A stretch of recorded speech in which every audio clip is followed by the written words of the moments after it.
NORAD conducted exercises using hijacked airliners as weapons, and one target was the World Trade Center.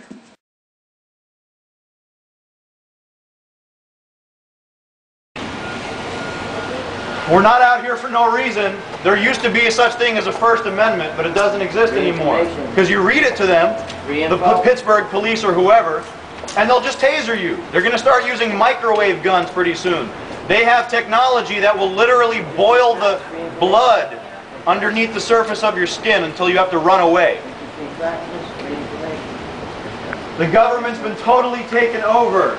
And they won't just target political dissidents. They will target CNN reporters. We have CNN footage of mainstream reporters getting tear gassed in Pittsburgh. Non-violent people, media reporters were getting arrested at Pittsburgh. Why is this happening in America? You're not allowed to arrest the press. They're there to cover the event and expose what's happening, whether it's good or bad. But clearly, the evidence shows the police initiated the riots. Oh,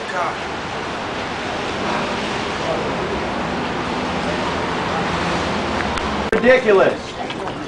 The police are using crowd control weapons against citizens in Pittsburgh when they protested the G20 global government meeting. We have the right to peaceably assemble, but they just use weapons. They fire rubber bullets at people.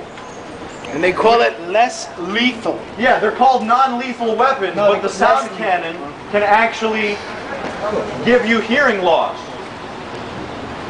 So again, it doesn't matter who's in control of the presidency, because the president runs absolutely nothing. It's the CIA, the Pentagon, they're calling the shots. We have the CIA printing advertisements in the local newspaper to recruit people, young people. Having the CIA put ads in social networking sites like MySpace, migente.com, Facebook. The Discovery Channel is running scientists, recruiting scientists for the CIA now. It's been all over the news how the Obama administration is looking to college students for spies. Washington Post. Please do some investigative research and realize that there's no difference between Obama and Bush. It doesn't matter who's the president. Because 9/11 was an inside job. It means the whole government's corrupt. Don't you understand? They pulled off the terror attacks. They built up Bush as a god, and then all the secrets came out, and then they brought in Obama as the savior. It's so obvious. There's no difference. They're cousins. MSNBC reported the fact that Obama and Bush are cousins. Doesn't that bother you? That we have an oligarchical system of dynasty? He's also cousins with Dick Cheney. Lynn Cheney's the one who broke the story about Obama and Cheney. His wife, Dick Cheney's wife, wrote her memoirs about how they're cousins. What's going on, people? How do we have a royal dynasty rolling over us with no trouble at all? Your kids can be small, but old, they want to get some dollars.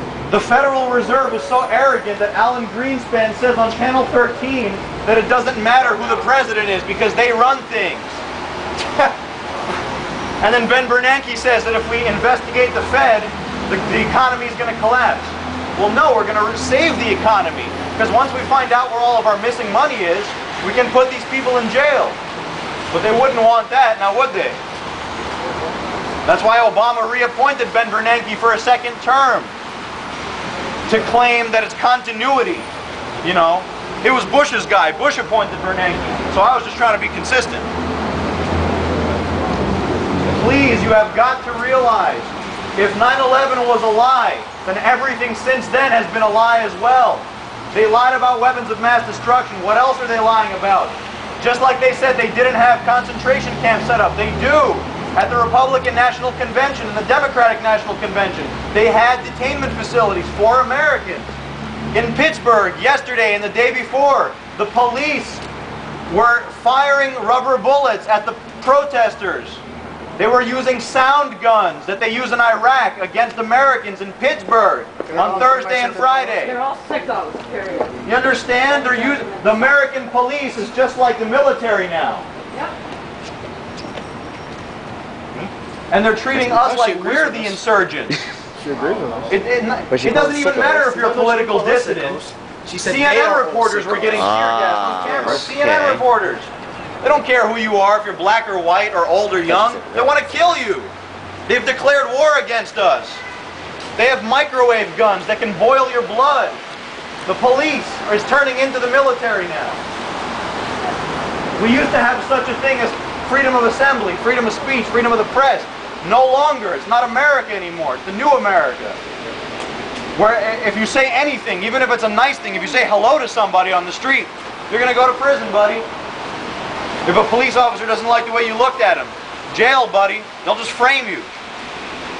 They'll just say you had an explosive when you didn't. They'll break your arm, sprinkle crack on you.